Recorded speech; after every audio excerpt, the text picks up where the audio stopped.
आरोग्य अंक में वेदों में स्वस्थ जीवन के मौलिक सूत्र। मानव जीवन का लक्ष्य है पुरुषार्थ चतुष्ट की प्राप्ति। धर्म, अर्थ, काम और मोक्ष रूपी चतुर्विध पुरुषार्थ की प्राप्ति में आरोग्य की महत्वपूर्ण भूमिका है। कहा भी गया है, धर्मार्थ काम मोक्षानाम आरोग्यम मूलम उत्तमम।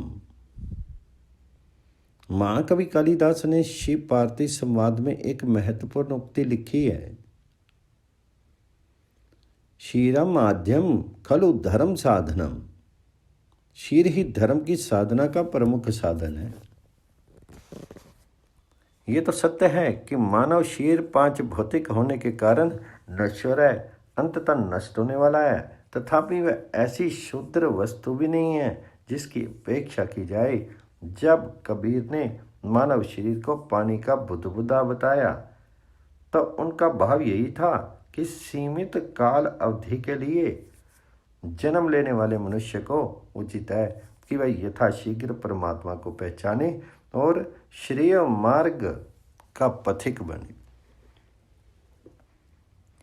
वैदिक संहिताओं में मानव को स्वस्थ तथा निरोग रहने की बार बार प्रेरणा दी गई है।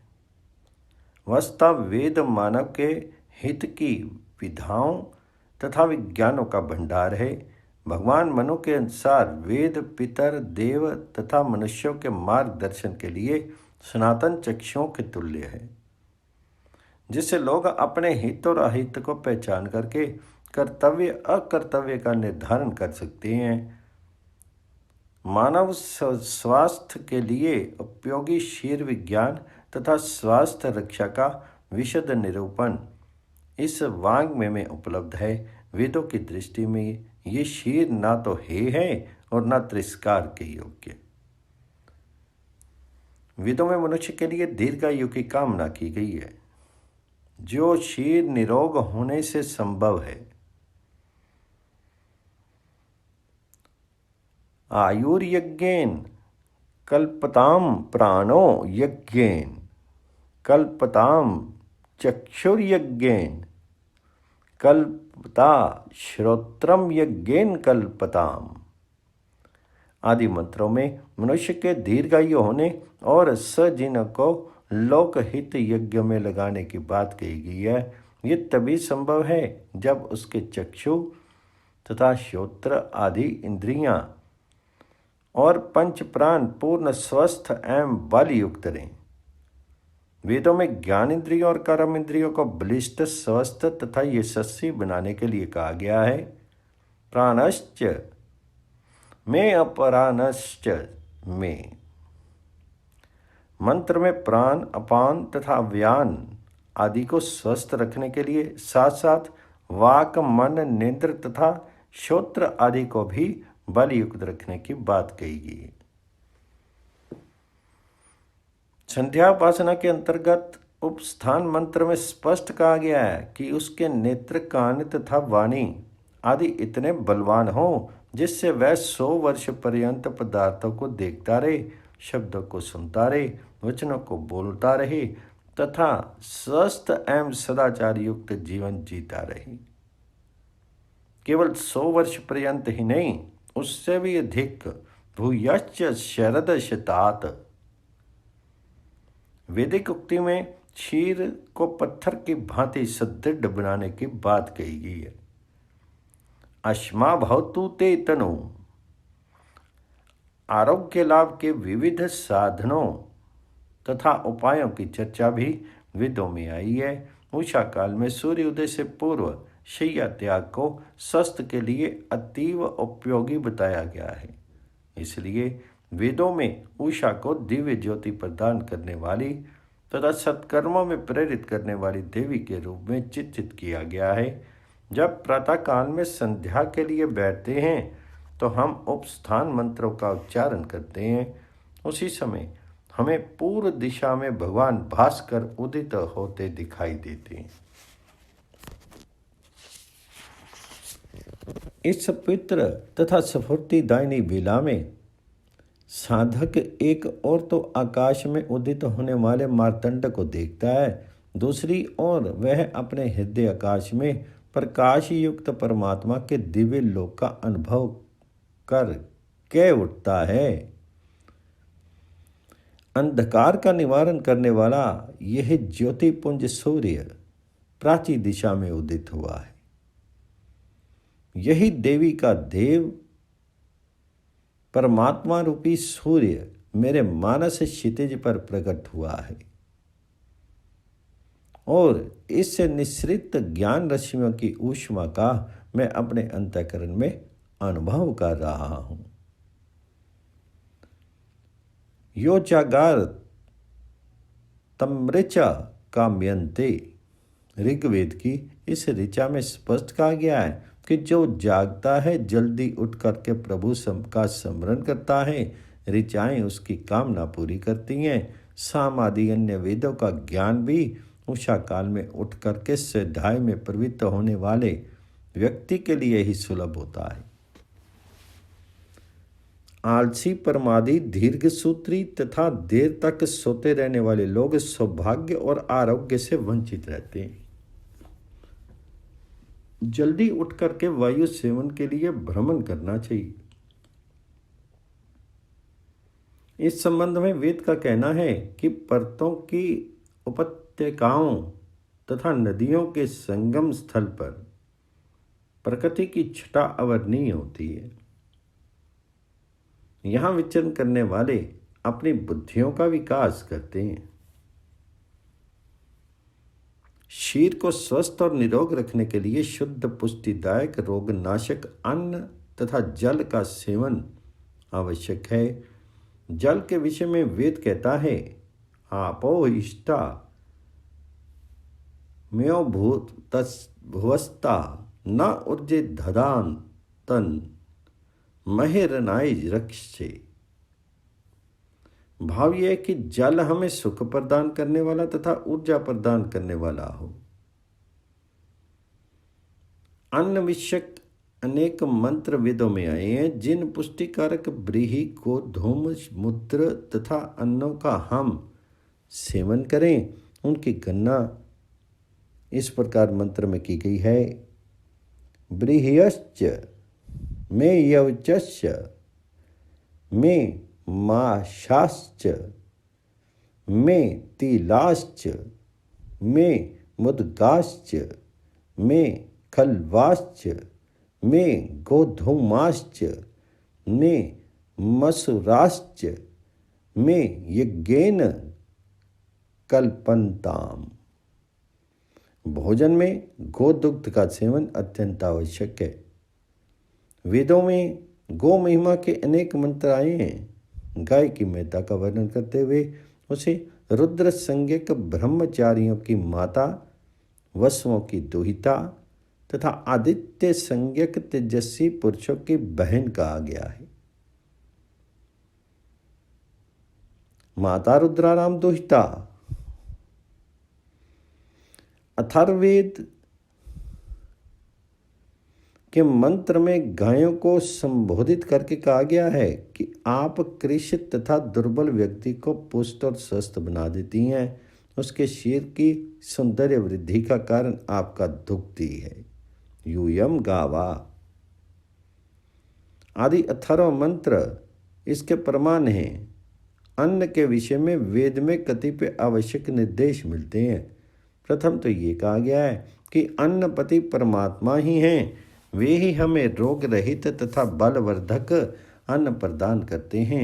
वे इतने उदार तथा समदर्शी हैं कि दो पैरों वाले मनुष्यों तथा चौपाए जानवरों सभी प्राणियों को अन्न प्रदान करते हैं।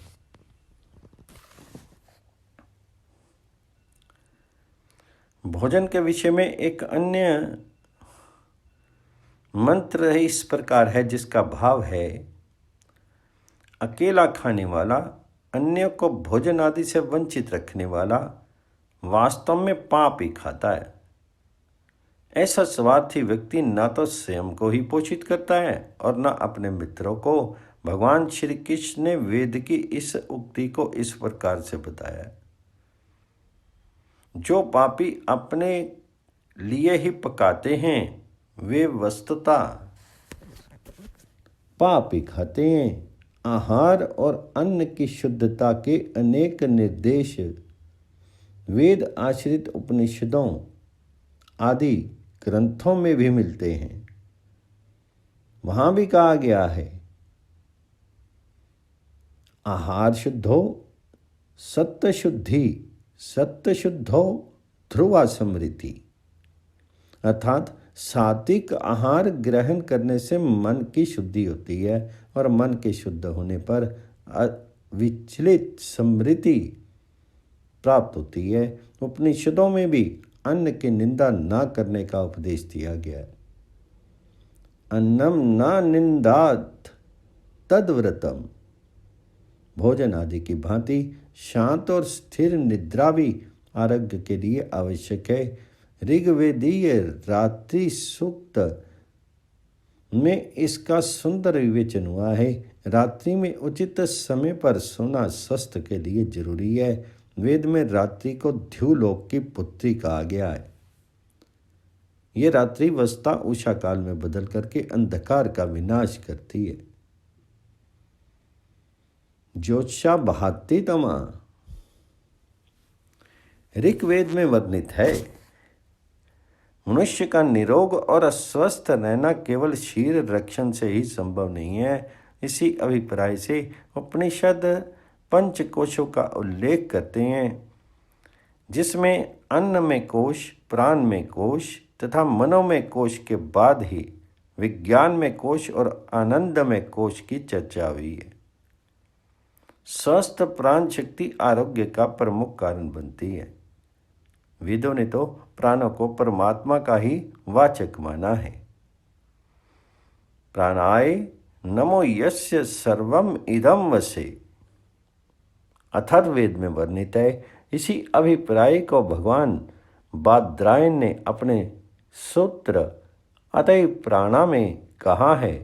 प्राण नाम से परमात्मा ही कथित हुए। आरोग्य का एक महत्वपूर्ण साधन है ब्रह्मचर्य। इसके पालन की महिमा के लिए अथर्ववेद का ब्रह्मचर्य सूक्त द्रष्टव्य है। वहां स्पष्ट कहा गया है कि ब्रह्मचर्य रूपी तप के द्वारा विद्वान देवगण मृत्यु पर भी विजय पा लेते हैं। अथर्ववेद में रोग, रोगों के कारण, उनके निवारण के उपायों, रोगनाशक औषधियों एवं वनस्पतियों तथा रोग दूर करने वाले वैद्यों आदि की विस्तृत चर्चा मिलती है। ये सभी प्रकरण शारीरिक स्वास्थ्य से भी संबंध है। मनोवैज्ञानिक चिकित्सा के संकेत भी वेदों में मिलते हैं।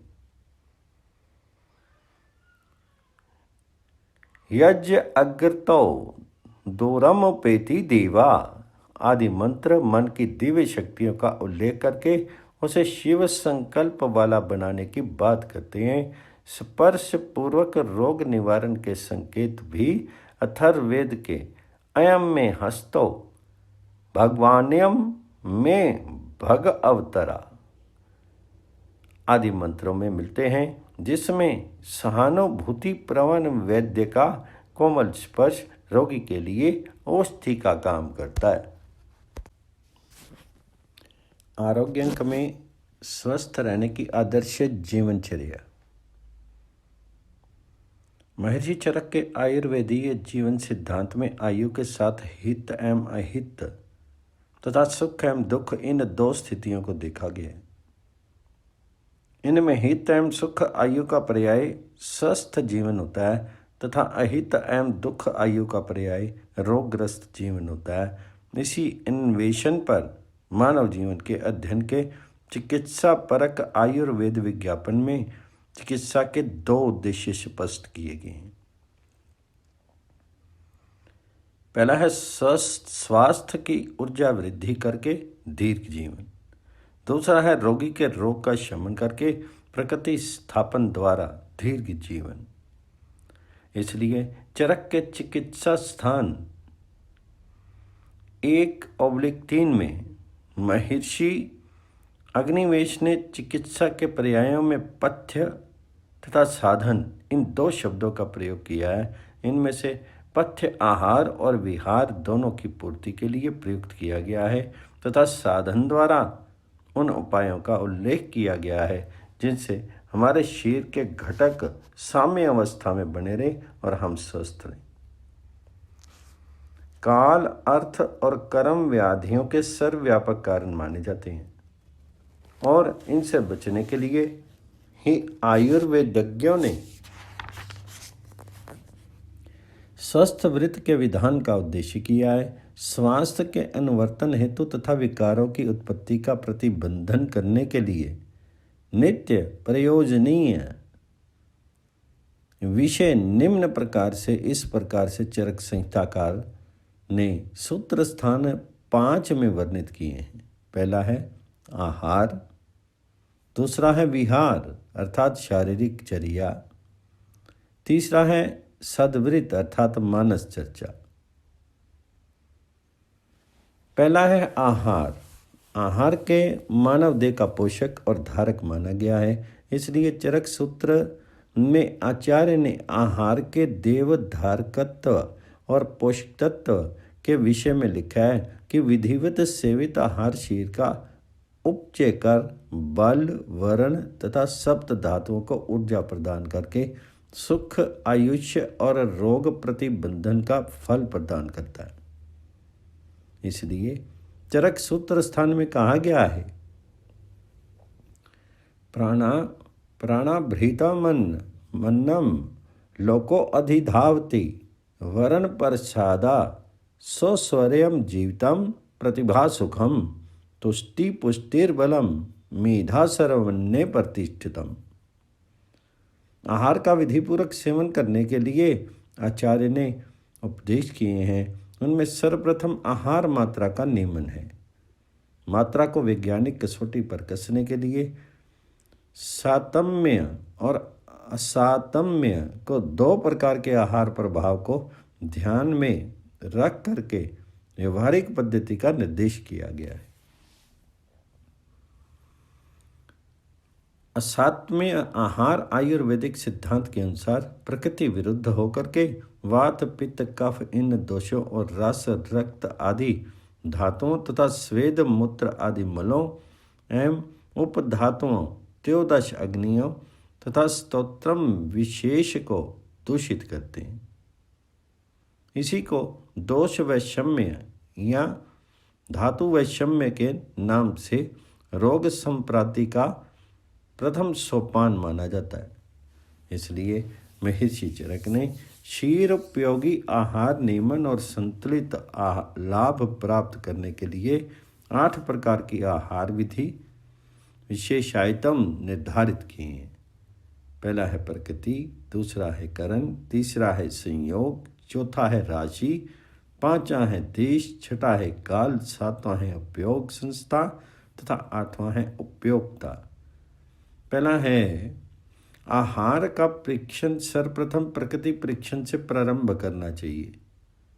आहार उपयोगी द्रव्यों में जो स्वाभाविक भिन्नता गुरु तथा लघु आदि रूप में पाई जाती है वह व्यक्ति को उसकी आवश्यकता के अनुसार चिकित्सा द्वारा निर्धारित की जानी चाहिए। दूसरा है करण परीक्षा में स्वाभाविक द्रव्यों का संस्कार समाविष्ट होता है। संस्कार के द्वारा द्रव्य की प्रकृति में गुण अनुसंधान किया जाता है। ये कार्य द्रव्य के ऊपर जल, अग्नि, मंथन, देश, काल, वासना और भावना के द्वारा किया जाता है। तीसरा है 1, 2 या 3 द्रव्यों का संयोग करके सेवन करने पर विशिष्ट गुण की उत्पत्ति हो जाती है। जैसे दूध, चावल तथा शक्कर मिला देने पर अग्नि संस्कार द्वारा उत्पन्न खीर का भोजन पृथक पृथक दूध, शर्करा एवं चावल के गुणों से विशेष गुण वाला होता है। चौथा है आहार की मात्रा का निर्धारण राशि के रूप में 2 प्रकार से होता है, सर्वग्रह, परिग्रह। सर्वग्रह का तात्पर्य मात्रात्मक तथा परिग्रह का तात्पर्य घटक तत्वों की मात्रा में रसों की तरतम मात्रा से है। 5वां है देश निर्णय में आहार द्रव्यों की उत्पत्ति और प्रयोग का विचार किया जाता है तथा देश विशेष में सातम्यता का भी आहार निर्णय में विचार किया जाता है।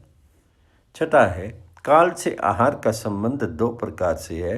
पहला है नित्य व्यक्त होने वाले अहोरात्र आदि काल रूप में तथा दूसरा है व्यक्ति के शरीर से संबंधित आयु वर्ग के रूप से अहोरात्र काल में ऋतुचर्या का अनुपालन, अनुशीलन तथा अवस्थिक काल से विकास की अवस्था का अनुशीलन आहार निर्णय में करना चाहिए।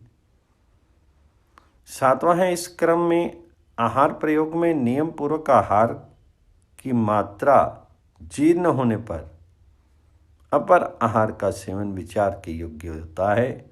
आठवां है, उपयोगिता में व्यक्ति के शरीर से संबंधित यह निर्णय व्यक्ति के अभ्यास एवं परंपरा से क्या सातम्य है, क्या असातम्य है, इसका विचार अपेक्षित होता है।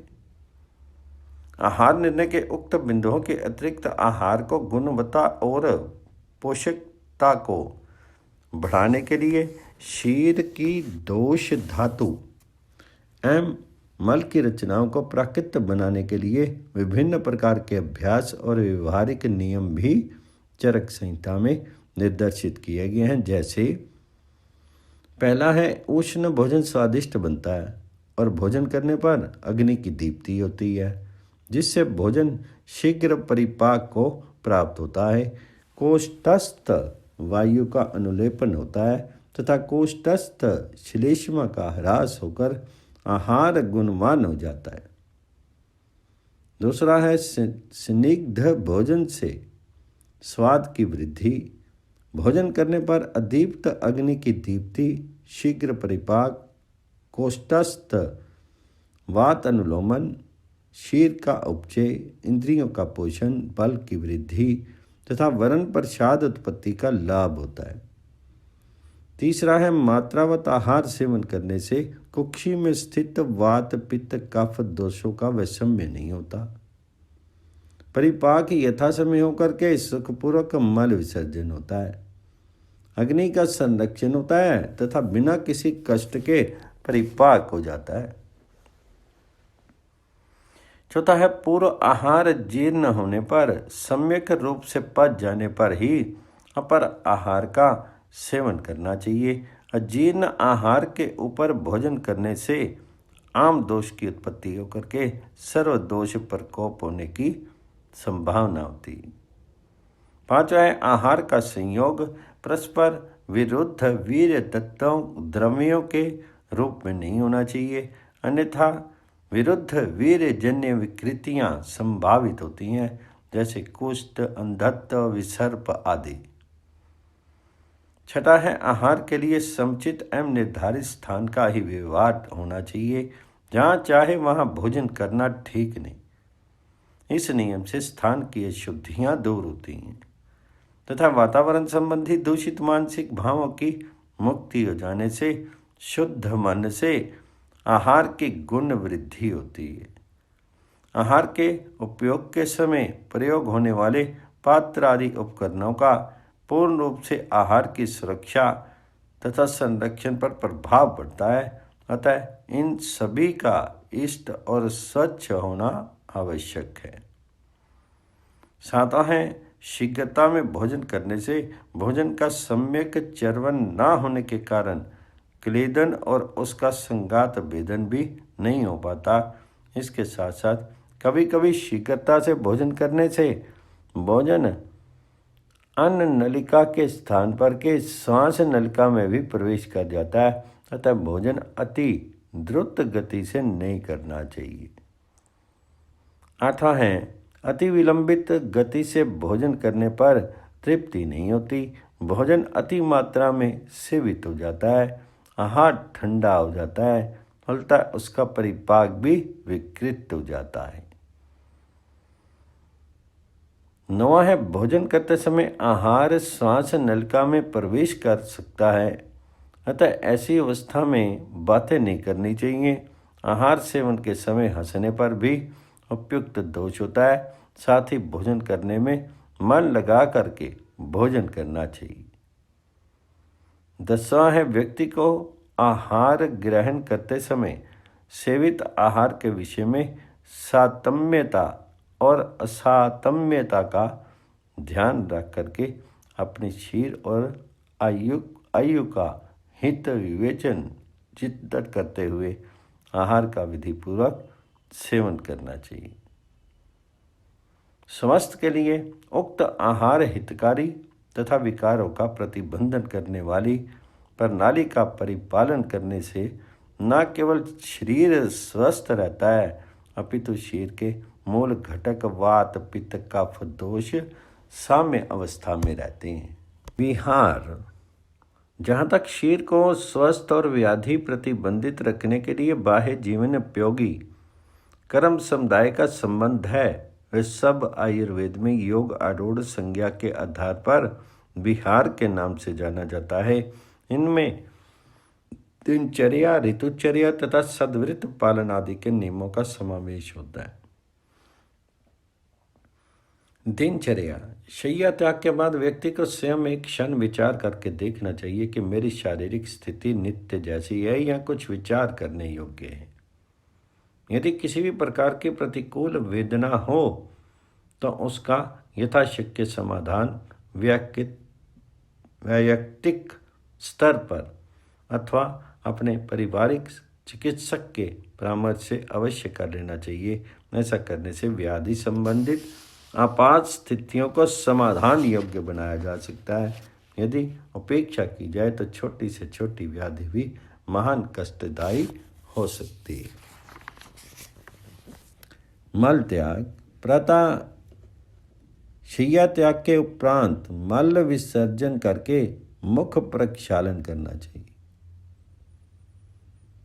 मंजन और दंत धावन, सुविधा एवं रुचि के आधार पर दातुन और मंजन का प्रयोग करना चाहिए।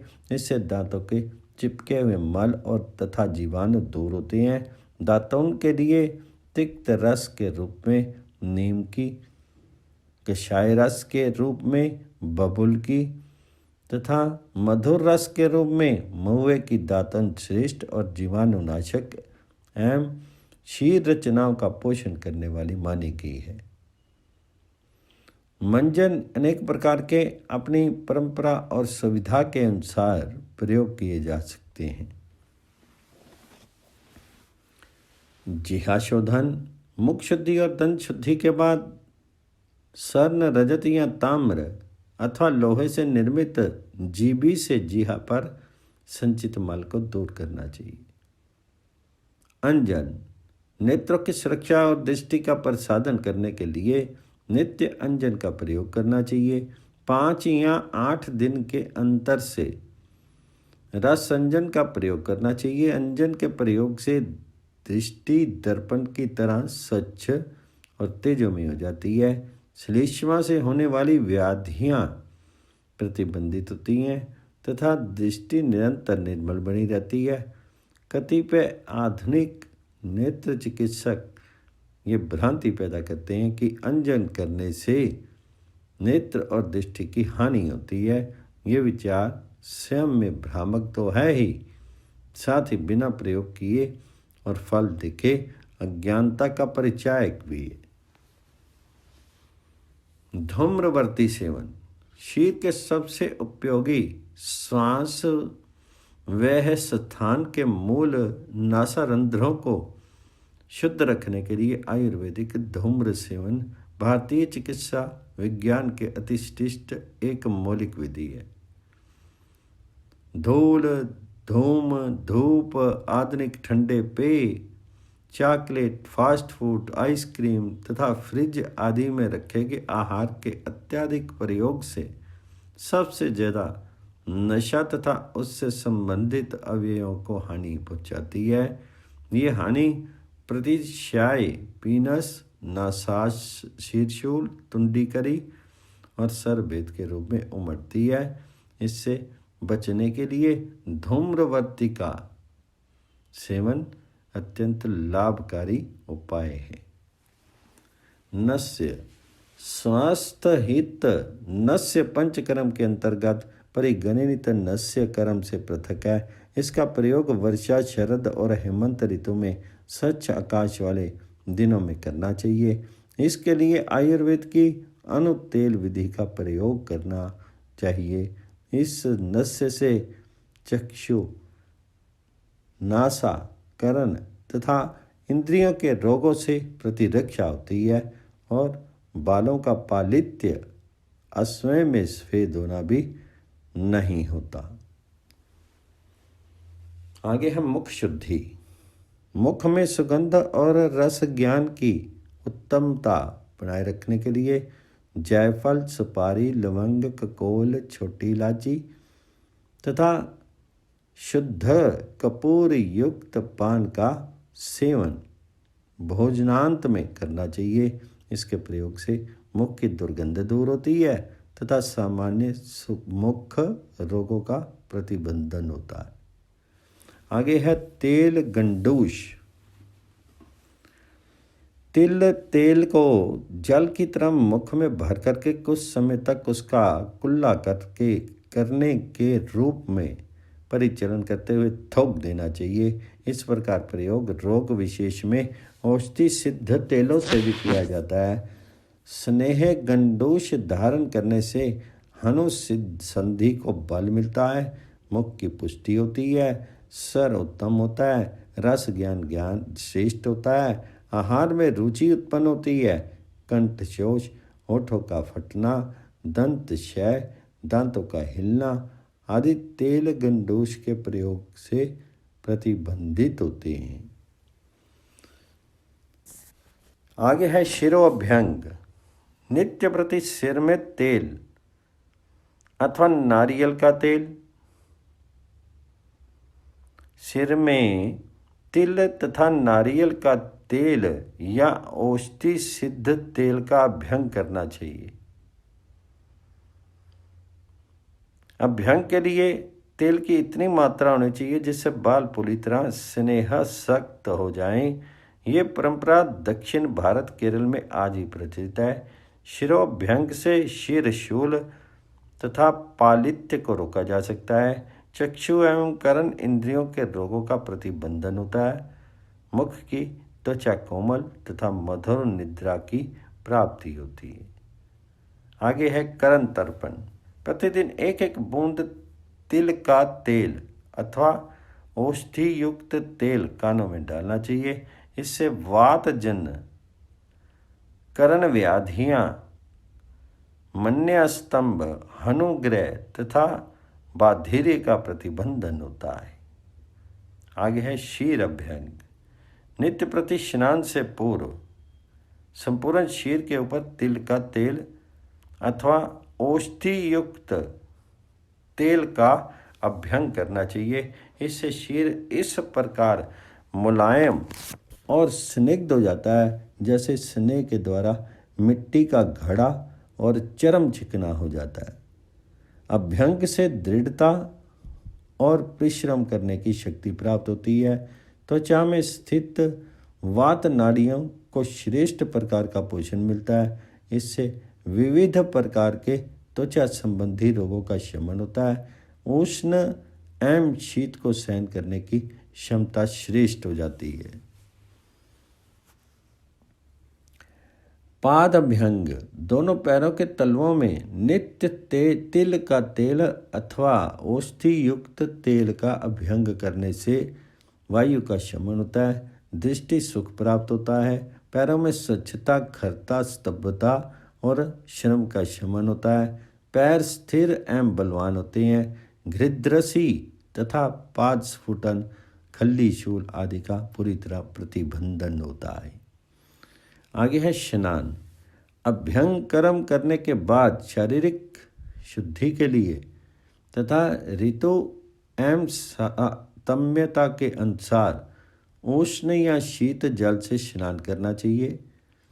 स्नान करने से स्वेद या शारीरिक दुर्गंध दूर होती है, स्फूर्ति प्राप्त होती है, श्रम और तंद्रा दूर होकर के क्रियाशीलता बढ़ती है, अंतर अग्नि का संदीपन होकर के शरीर में बल वृद्धि और ऊर्जा वृद्धि होती है।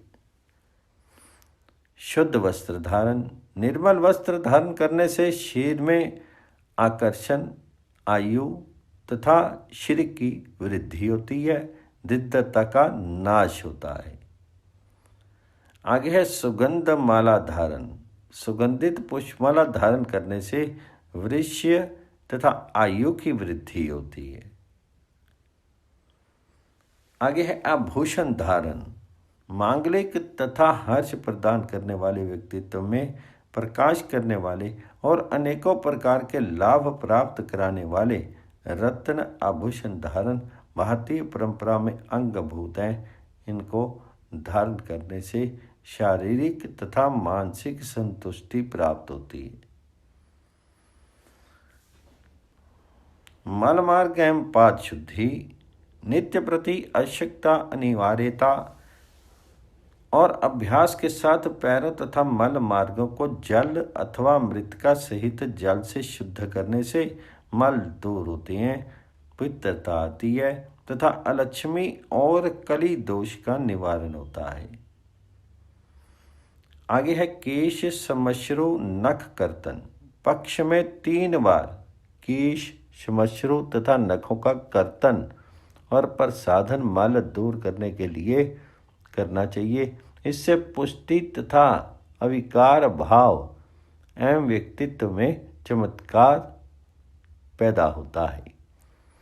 आगे है पादत्राण। पाद सुरक्षा तथा पराक्रम वृद्धि करने के लिए सुविधा के अनुसार यथोचित पादत्राण धारण करने चाहिए। इससे दृष्टि में वृद्धि तथा आकस्मिक दुर्घटना से रक्षा होती है। आगे है छत्र धारण। आवश्यकता के अनुसार ऋतु सुख को ध्यान में रख करके छत्र धारण भी मानव शरीर की रक्षा के लिए आवश्यक होता है। इससे धूल, धूप, वर्षा तथा वायु से रक्षा होती है। आगे है रात्रिचर्या। दिन भर के व्यस्त कर्मों के करने के बाद रात्रि में सेवन विधि के नियम के अनुसार आहार का सेवन करना चाहिए और नित्य यथा समय सोने का क्रम बनाए रखना चाहिए। सुख निद्रा के लिए शयन स्थान की स्वच्छता, वायु का उचित आवागमन, मच्छर आदि से सुरक्षा तथा शैया वस्त्रों की स्वच्छता होनी चाहिए। ऋतुचर्या शारीरिक स्वास्थ्य के परिपालन तथा विकार प्रतिबंधन के लिए आयुर्वेदिज्ञों ने नित्य जीवन का क्रम वातावरण में होने वाले परिवर्तनों का पूर्णतः अध्ययन एवं विवेचन करके व्यवहारिक रूप देने के लिए वर्षा, ग्रीष्म तथा शीत इन ऋतुओं के 6 भेद मान करके वैज्ञानिक दृष्टि से आहार विहार के नियम ऋतुचर्या विधान के नाम से विस्तार पूर्वक निरूपित किए हैं, जो चरक संहिता के सूत्र स्थान 6 में द्रष्टव्य हैं। उनका अनुपालन करना चाहिए। तीसरा है सद्वृत्त। पूर्व में स्वस्थ, हित और विकार प्रतिबंधन के लिए आहार, दिनचर्या, रात्रिचर्या तथा ऋतुचर्या संबंधी सामान्य नियम प्रस्तुत किए गए हैं। महर्षि चरक के अनुसार मानव का शरीर इंद्रिय, सत्व एवं आत्मा का संयोग है। इनमें से शरीर के लिए हितकर के विषयों का पूर्व में वर्णन हुआ है।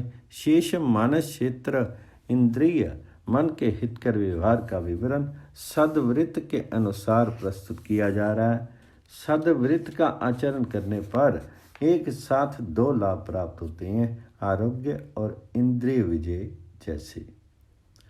जैसे पहला है देव, गौ, ब्राह्मण, सिद्ध, गुरु, वृद्ध तथा आचार्य की पूजा करें। दूसरा है अग्नि से होम करें, प्रशस्त औषधि धारण करें, प्रातः सायं स्नान करें। तीसरा है मलाइनों तथा पैरों का सम्यक शोधन करें। पक्ष में 3 बार केश, श्मश्रु तथा नख कर्तन करें। चौथा है नित्य स्वच्छ वस्त्र और सुगंधि धारण करें। केशों का सुंदर विन्यास करें। पांचवा है सिर करण घ्राण पाद में नित्य स्त्रेहन करें तथा आयुर्वेदिक धूम्रपान करें। छठा है सभी से पूर्व भाषण करें, प्रसन्न मुख करें और दुर्गति प्राप्त लोगों की रक्षा करें। सातवां है हवन यज्ञ दान बलिदान अतिथि पूजा तथा पितरों को पिंड दान करें।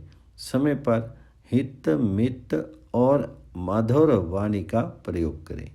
आठवां है स्वयं को नियंत्रित रखें, धर्म में आस्था रखें, निर्भीक पवित्र बुद्धियुक्त कार्य को उत्साह सहित आरंभ करें।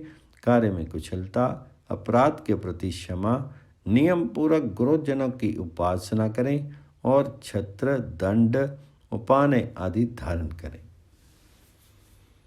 नौवां है मंगल आचरण करके कार्य आरंभ करें। दसवां है दूषित भूमि का त्याग करें, मात्रा में व्यायाम करें, प्राणी मात्र में बंधुत्व रखें, क्रोधी को मनावें, भयभीत को आश्वासन दें, दीनों को सहयोग दें, सत्य का आचरण करें, दूसरों के कठोर वचनों को सहें, प्रतिशोध का त्याग करें, स्वभाव शांत रखें, राग द्वेष के कारणों का नियंत्रण करें। 11वां है असत्य नहीं बोलें, पर धन और पर स्त्री की इच्छा नहीं रखें, शील का पालन करें, वैर ना बढ़ावें, पाप ना करें, पाप का प्रायश्चित करें, सगुण एवं दूसरों के दुर्गुणों को ना कहें, दूसरों के रहस्यों को ना खोलें, अधार्मिक राजद्रोही उन्मत्त पतित भ्रूणहंता शूद्र एवं दुष्टों की संगति नहीं करें। 12वां है विकृत यान पर यात्रा नहीं करें, जानू के समान ऊंचे आसन पर नहीं बैठें, असुख शैया पर शयन नहीं करें, पहाड़ों की चोटी पर नहीं चलें, पेड़ों पर ना चढ़ें, नदी के प्रवाह के विरुद्ध ना तैरें।